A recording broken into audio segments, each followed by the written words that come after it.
So people ask me how I get such great speakers at the events, and what I do is I just invite them to the podcast, and if they're good, then we bring them on stage, right? A lot of fun if you haven't done it yet. Jenny, you were probably one of our more popular episodes. We mixed it up about TV and CTV and all that sort of stuff. But I want to kind of bring the attention to, outcomes and how it relates to this. So what's your day-to-day job, and how does it relate to CTV and measurement? One is trying to be the TLDR of ad tech, trying to make it a little bit simpler for people because it's a very complicated world. But it really is, for me, I'm going to be more of the marketing versus the tech side of this. So I hope that's okay with everyone. Because a lot of the stuff that I am trying to do is sell something that is very complicated in a world where people do not want to change, and to help them realize, one, how they can keep their jobs, I think, but also save a lot of money. And I use an example of when we went down to St. Jude's. Emily Callahan was the CMO there. And all I did is I came in and I said, waste less, save more kids. And it was the simplest thing. That's quite a KPI. Yeah. And so it's really just about wasting less. So I guess my job is to try to tell the story about what sets us apart. And then also in, a world that's dominated by 90% Nielsen, is how do you try, for the sake of innovation and the sake of saving some of these long tail networks and content that I love, how do you actually create optionality in the marketplace, and how do you create price flexibility, which leads to, talking about this earlier, leads to innovation. And if we don't do that, I don't know. I'm scared to see what's going to happen. Right. So I guess let's start with the easy question. Do TV ads work? Yes, TV ads work. Okay, so we should. Why are we having this conference? Well, but I'll just say that I say TV ever since I worked with Naylor over there at Hulu. I've always thought I asked a kid once, what is TV to you? Where do you watch TV? And he said, in a movie theater. And I was just like, oh God, everybody sees TV as not just this linear thing. It's a video. So I think video works. Right. Sight, sound, and motion. Yes, but I like to call it TV because I said to somebody once, when you say the word video, do you get any emotion? And I said, but when you say the word TV, you're immediately like Arrested Development and Sopranos and Handmaid's Tale. It's just that it's tying it to something. That's why CTV does work. Right. So what does works mean to the advertiser? I think it's outcomes, like you're talking about. It all goes to sales or whatever your KPI is. And so I think this is a great theme here, is how do you tie cross-channel measurement to actually a sale or whatever that KPI is. And I think it's really important for marketers these days because, everything's fragmented between linear television, digital, CTV, streaming, or throw CTV in there. You got fast channels, you got AVOD. And if you can't tie all that together to figure out, did something at the top of the funnel actually create enough demand to collect that demand into an outcome? I think that we have to be held accountable for that as marketers. And so we need the tools to do that, to tie it cross-platform. And especially with these walled gardens, like trying to get in with Meta and YouTube, Snap, et cetera. So are advertisers or agencies thinking about this in terms, are they coming from the perspective of the old digital way of what's called conversions, or are they coming at it from the opposite extreme, I think, which would be audience-based currencies? Well, I think both, actually. I mean, I think audience-based currencies is the future. I still don't know why people, unless you're P&G and maybe Mondelez, who says, I'm going after everyone that has a mouth. Why? I think that's Hershey's motto. No, that's what John told me, is everyone that has a mouth. Everyone has a mouth. So he stole it, maybe. I don't know why people are still buying demos unless you're buying football. So I think audience, I don't know if this is your question, but I think audience segmentation is probably it has to be the future. You should be buying on advanced audiences, whether that's through DDL or digital. You can buy also from a linear perspective, but you could buy on advanced audiences.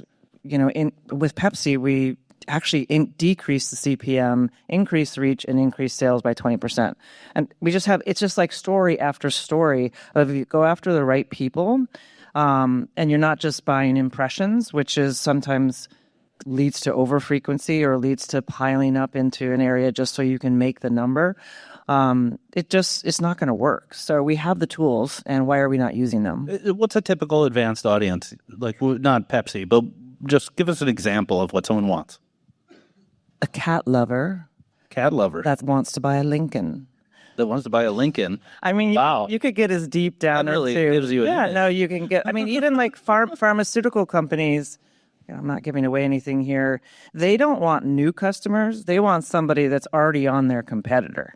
So that's an advanced audience of where they would go after, and again, this is all done privacy safe way, is they would go after someone that uses their competitor because they want to convert them.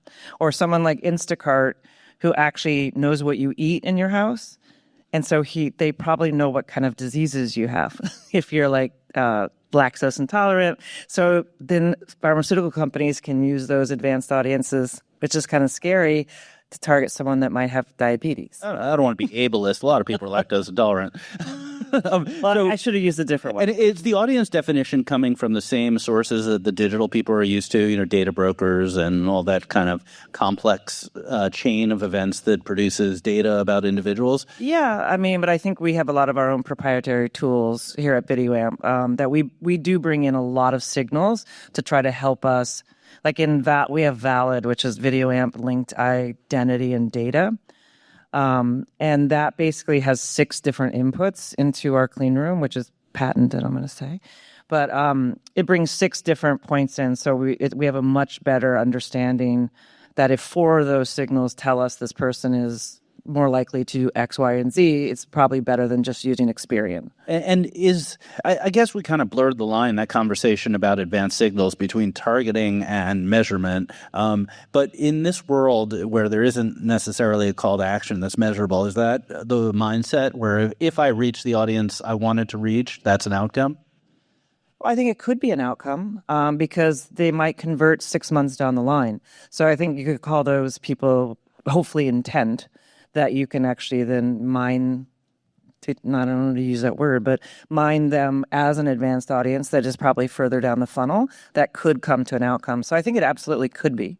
Right. I mean, because look at it depends on the category. Right? Yeah, but like Captify, which I love those guys, they, if Google's not giving you the information, Captify is search intent in the middle of the funnel. So they scrape hundreds of thousands of sites where I might be searching on Target.com or Walmart, and I might say, I want, EOS lotion.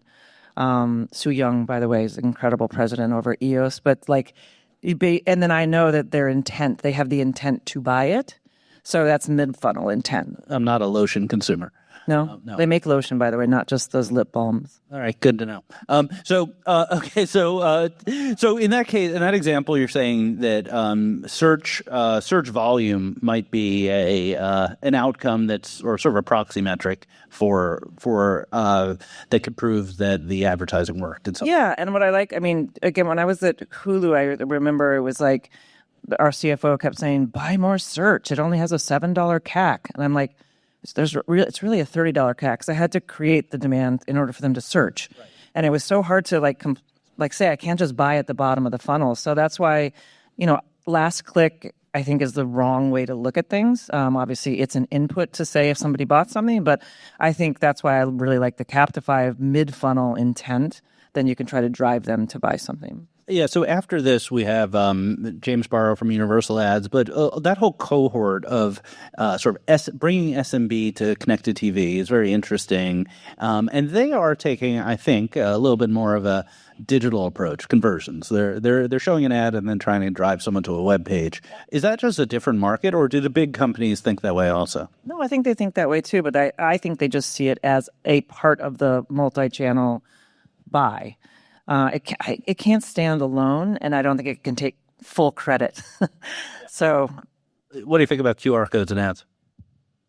I can't believe they're still around, but I thought they were going to be gone after COVID and the menus. Yeah, and I can't believe we haven't designed them better. I think even I worked on a Boardwalk Empire where I was giving a free drink away in like 2006 or something on a billboard, and I even put made it designed a little bit better. I don't know why people can't do that. You got to give me a paper menu at this point. Like, what's going on? Yeah. You know. But I think they work. Though. I sadly think they do work though, because not everybody knows how to use them. They're just ugly as hell. The race to click or so scan as fast as possible. I think they're kind of pretty. I don't think they're really. Yeah, no, they have an aesthetic. I'm the marketer. I guess you're a marketer too. Yeah, I'm a lot of things.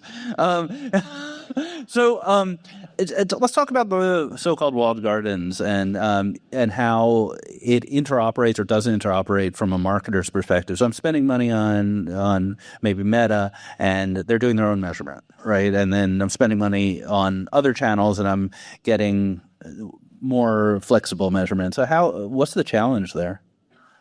Well, I mean, I think the challenge is, frankly, just grading your own homework. I think a lot of people are looking for the third-party validation. Right. And so we integrate into Meta's Lift tool. So we actually can bring in our optimization and audience segmentation into their platform and use it as cross-channel. So people can understand, I bought Meta Instagram, but I also bought NFL, and I bought Netflix, and I bought, YouTube. So to figure out how did that help the sale versus just grading it from someone, did they click on an ad or not there in that. So we bring in Snap, we bring in TikTok, so we bring in Meta. So it's really, I think, a one-stop shop of where you can look cross-platform. Are you bringing in their data and then analyzing it, or are you pushing your segments to them so they could provide it? I know it's a technical question. It is a technical question. I just know that we integrate it. So again, I'm the marketing side, not the tech. I can come back with you, but no, that's fine. I think we integrate it, and I will say that we are able. People give us their data, like Netflix gives us their data, Hulu gives us their data into our clean room. So it does show that people trust us. Like working with another client, we brought their first-party data into our clean room, and there was I think 36% match rate. And then by the time that we went through all the 6 different, points, we were up to a 90% match rate. So that's, again, just from a waste less perspective. Like, you're actually targeting the people that you want to target. And Televisa Univision, using DDL and their first party data, they were able to show a sales lift of like 20%. So it's real. Advanced audiences is absolutely where it is. And using your first party data and zero-party data, I think, is also key in a clean room. And so we talked about this on the pod quite a bit. It's a subject I like to think about, which is the concept of like dual currencies, where someone, especially in the traditional media world, might be selling on a Nielsen rating, but also guaranteeing, a VideoAmp advanced audience. How common is that? Well, on the advanced audiences, we definitely are the clear winner there. All right. Not a sponsor, by the way. Yeah. No, but I mean, it still is like we are in a conundrum because people are selling on, transacting on Nielsen, and then, then they've also transacted advanced audiences on us. You do have to reconcile those, and it's not necessarily apples to apples. When people say to me, like, why are your numbers different than Nielsen? Because we do demos as well. And I said, well, who's to say theirs are right? Sure. So it's just kind of, we don't have anything to compare things to anymore. And we're using big data. And it's just like, I think we're at this crossroads where it's going to get hard. And you are going to probably have to transact on multiple currencies, but that's a good thing for this industry because it may be more work, but in the long run, you'll be able to actually understand those tools. We're not going to be stuck with just one person. You'll have price flexibility, and then we'll continue to innovate. If not, we're going to, I feel like, be stuck in this for years. I think we have been stuck in this 102 years, actually, we've been stuck in it. So what is like the actual IO say when you buy media from a broadcaster or what used to be broadcasters and you're using 2 currencies?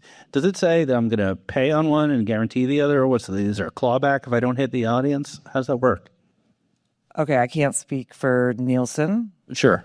I can say I don't think there's any penalty, from what I've been told, of not hitting the correct audience, whereas we are more of a pay to use, like pay as you go. So if it doesn't work, we're very transparent about that, and we'll figure that out. But we're very open about it. We're not, and you pay as you scale. You don't pay a flat fee. So they're very different on the IO. But I actually have no idea what the IO says. Right, right. Because if they miss their Nielsen metrics, they're going to probably want some payback on that. Well, they're going to want the ADUs, and here's the problem: is you've got this. If you've got all those little long tails now, like A&E and AMC and Hallmark, which are, when Big Data Plus Panel came out, it was like, oh, we're 20% higher, so I'm gonna guarantee on that, and then it's like, oh, I'm sorry, you're 9% lower. It's like, wait a minute, now I can't fill those ADUs now because I guaranteed, and that's what I'm most nervous about. Is if we don't get stability in this marketplace, we're going to be stuck with Warner Brothers, Paramount, which I love all them, and I've worked at most of them, but and Netflix, which is great, but all these little long tail networks are going to go away because they can't afford to do that. What exactly could they not afford to do? They can't afford to sell on demos and not have the data infrastructure. Is that your? No, what's happening is they're guaranteeing on let's say a 20% higher rating, and then it comes in at 9% lower. And then you've got to fill all those spots because you have to pay them back, the advertisers, and then you don't have enough spots to fill. So it's a downward spiral. Right. Do you think there's some convergence where we talked about earlier, we're not sure what TV is, it's video, right? So does that converge with all of digital? What is the difference between, TikTok kind of being an example where it's a sort of a social network, but it's really video watching, right? Do this distinction go away? I think so. I mean, I think it's just content. Look at the influencers. I don't know if you know Agentio, Arthur Leopold's new startup, but he's creating an ad network for using AI for the creators, which is much easier than working with creators themselves. That's content. Wait, are they AI creators or are they real creators? They are real creators. And you should look it up because it's a really cool platform that he's doing. So to me, it's all content. It's if you enjoy watching it, look at these micro dramas that are coming over now where it's they're 10 minutes or 5 minutes. I guess it's the Quibi that actually works. Right, Quibi has turned into TikTok. Yeah, but to me, it's all, and I still say TV. Maybe it's because I grew up, I started my career at HBO, and we came up with it's not TV, it's HBO. So, and then I'm going backwards now to say everything's TV. You dropped that factoid on the pod as well. It's a good one. So, last question. So, when marketers are looking at this stuff and they're getting results of, they reached cat owning Lincoln drivers or whatever, or they didn't. What's the feedback loop? How fast can they change their media, change their creative based on some of this data? So I don't want to put an exact time frame. I'd like to say real-time optimization. Sometimes it's a week, right, or 2 weeks, but it's pretty real-time compared to an MMM where you're always looking backwards, and it's also it's seasonal, etc. So it's really hard to indicate what you should be doing. So I would say that we are real-time, always on. You can have the data faster. It's just we need to verify and make sure that it's correct. But I would say a week to 2 weeks, you can optimize within your plan. Right. That's fast for TV. Yeah. Right. All right. Everyone, give Jenny a big hand. This is a great conversation. Thank you.